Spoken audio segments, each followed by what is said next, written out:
Boy, oh boy, Suicide Squad Kills the Justice League is dead. It is done. It is no longer living. It is over. Alright, welcome back everybody. For those who don't know, Suicide Squad Kills the Justice League was a live service-ish game that released January of last year.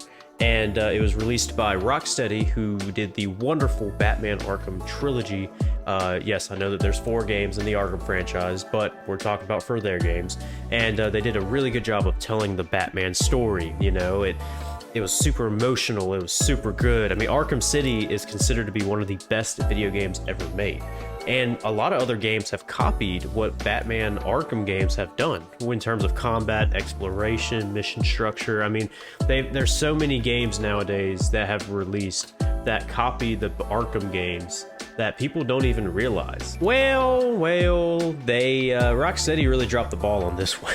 So, like I said, Suicide Squad Kills the Justice League is a live service type game that you play as the Suicide Squad. So it consists of Harley Quinn, Deadshot, Captain Boomerang, and King Shark.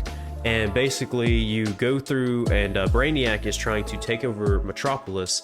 And so as the squad, you're going through the city, doing missions, killing armies, killing grunts, and you are trying to then kill the Justice League, because if you do not, the Justice League, who are mind controlled by Brainiac, by the way, will then basically eliminate the whole world. So it's y'all's job to basically stop that from happening. It's basically just a similar story, kind of like the movies, where there's this group of villains that have to come together and be the good guys for once to stop a world-ending threat. And of course they can't leave because they have bombs injected in their neck.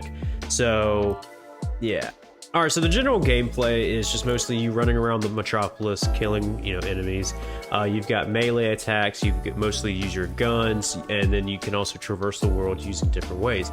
Harley Quinn, for example, uses a grapple hook to get around, while Deadshot will use his jetpacks. King Shark will usually jump around, and Captain Boomerang has Speed Force weapons Speed Force abilities in the game that basically allow him to run to a direction super fast, kind of like the Flash. And so the game's basically just you running around point A to point B, replaying a lot of different missions. I mean, the mission structure is really just all the same. You basically are just trying to either kill a certain amount of enemies, power up this, objective, kind of like domination from like Call of Duty, for example. Or, you're supposed to, save this person, that person. There's some cool tank missions in the game. There's a lot of interesting ideas and concepts that just were not done properly. Yeah, apparently the game went through a lot of changes as well. I don't know the whole story behind it, but like the tank missions, for example, apparently they were originally going to have vehicles in the game that you could use to explore the map, and that's why the tank missions are kind of just in there, but there's really no point to them. They're just there. It's just, I don't know, I can't even get words out. So I will give the game a benefit of the doubt. It had some promises, interesting ideas that I liked. I thought the character design was pretty good. All the characters look, for the most part, really good. The Justice League in particular, I really like their suits, especially in this universe. If they were to try to tackle a Justice League game, I would absolutely be for that, if they could do it properly and focus on it not being a live service title. The voice acting is pretty good. There's a few jokes in the game that I think worked, but there's a lot of humor that doesn't work. The initial 5 hours of the game, 10 hours of the game, are really good. It's the stories, kind of hooked you in. The gameplay, you're not quite tired of it yet, but then once that 10 hour limit hits, you're like, oh, it's the same thing, just reskinned for all the missions, and you're just killing Justice League members off. But I mean, the characters literally fight the same. There's a few differences with the weapons, like there's an LMG, assault rifle, submachine gun, pistols, revolvers, whatnot. They all feel the same. The level design is just really bad. Most of them are just on rooftops anyway, and you're trying to get around there's just so much chaos going on, and the camera just doesn't really quite stay with you a little bit, so you get confused a lot because it's just how much is coming your way. And it's just the mission design is just not really that good. The missions are pretty much the same, so there's not really a variety of missions. Boss fights are really just there. I mean, they're interesting, but there's no payoff. I mean, like Superman, for example, when you kill him, he literally just kind of falls. There's no cutscene or like no emotional moment. You know, Superman. Everybody knows Superman. I understand he doesn't have, you know, games, you know, in this universe, and he's like a new character, but I mean, come on now. It's Superman. Everybody knows who he is. There's certain decisions that just were bad just in terms of the structure of the game, just to try to, you know, accommodate and fit in that live service aspect. Cosmetics cost money, and as far as I'm aware, there was really no way to get the cosmetic skins in game, which I think is really dumb. You could get some cosmetics, but the cool ones, like the classic outfits, you couldn't get them, I don't think, unless you paid for them, or you grinded a lot, and I mean a lot. Certain side characters just are not really that interesting. I mean, Penguin's in the game, but he's like there as like a shop, like he sells you weapons and can upgrade your weapons and stuff. There's like, it's just, he could have been so much better. I think the biggest issue with the game is how they treated Batman. At first, it seems like it's going pretty well, okay? There's actually a cool museum dedicated to the first 3 Batman games, which I think is really, really cool. And then it actually gives you a little bit of explanation on what's been happening from the events of Arkham Knight to current. Basically, Batman came out to the world, yes, I'm Batman, I'm Bruce Wayne, and then he created the Justice League with Superman, which I think is really cool. I thought that was really, really awesome. But then with Batman, he's not really in the game all that much, and then they kill him off in the most disrespectful way possible. All right. Now, to give some context, the voice actor for Batman was Kevin Conroy. He was the voice actor for Batman Arkham Asylum, City, Arkham Knight. He was the original voice actor for Batman in the animated series. He's been the voice actor of Batman in so much different media. He passed away, and the disrespect that they had for Batman's character in this game was insane. So you basically showcase it. I'm just gonna let the video play, and when I come back, I will, you know, be ready to explain why it's disrespectful. Almost, but you always gotta end on your best joke.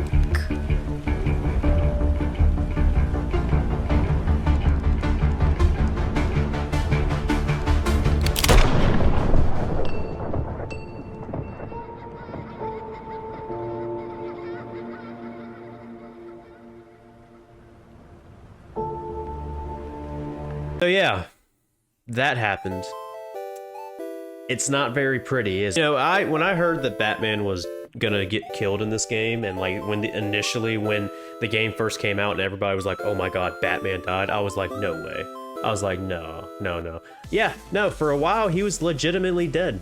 But then it got leaked that they were all clones and that they were all coming back. So it was like one of those things like, okay, so they were going to try to do a switcheroo, but we don't know if it was initially a part of their plans to have them be clones, or if that was something that they cooked up after they realized, oh shit, we fucked up big time. So yeah, the end game, you know, after the game story ends, is basically the exact same thing. It's the same repetitive missions. There's no difference except for maybe the fact of, you know, you might be in a snowy area, or you might be in, you know, like a carnival type area, or like a Joker themed level. That's really the only difference. And to get the characters that they added, oh, by the way, they do add characters post game that you can unlock and then play as. They didn't do that very well either. The 4 characters are Joker, which it's not even true Joker. It's a terrible version of Joker. Even Jared Leto is better than this version of Joker, in my opinion. Mrs. Freeze, which you might think, oh, it's a cool little, you know, swap. You know, Victor's the one that's, you know, frozen, and Nora's gonna try to unfreeze him, right? No, it's just a gender-swapped Freeze. Instead of Victor, I think, isn't her name Victoria, I think? The character was Lawless, who was Deadshot's daughter. It was just, man, I don't even think I unlocked her, if I'm being honest, and I really don't care to unlock her. When I saw she was coming out, I was like, bro, they are not doing a very good job of bringing people back into the game after they're done with it. And then the final character, admittedly the coolest character out of all these, was Deathstroke. Alright, it was cool. It was, you know, cool to play as him, you know, or see the gameplay. I haven't unlocked him personally, but it was cool to see him and stuff like that. But it's still, the combat, the traversal is a little bit different, but for the most part, it's all the same. It's just, yeah. Yeah, and the game is officially done. Episode 8 just came out, and they said on Twitter, they said, as a reminder, Episode 8 will be the final update to the Suicide Squad game. The title will remain playable in both online and a recently released offline mode for players to continue to wreak havoc in Metropolis. So, yeah, you can still play the game offline. Oh yeah, we didn't even get into the fact of the ending cutscene of the game. Let's play that. I actually have that booted up right here. Hang on. Our butts into Brainy's lair, and he was steamed. But guess who else showed up? Brainiac, that's enough. Kryptonian, you're indubitably too discombobulated to fight. Don't you know, Brainiac? Anything's possible with a little help from your friends. Thought he meant us for a second, but of course he meant bats. Ow! That says The criminals. that's us did well following his plan. Though how'd we figure out Brainy had cloned the League?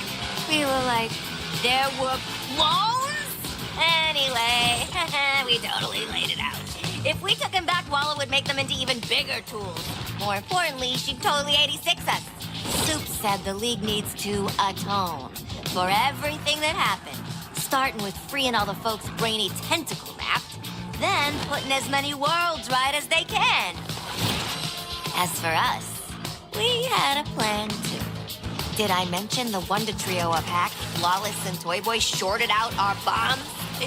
That's important for the next part. At the end of the day, this squad sticks together. Why not do it out there in the Elseworlds instead of a freaking prison block? Road trip! Don't you love a happy ending?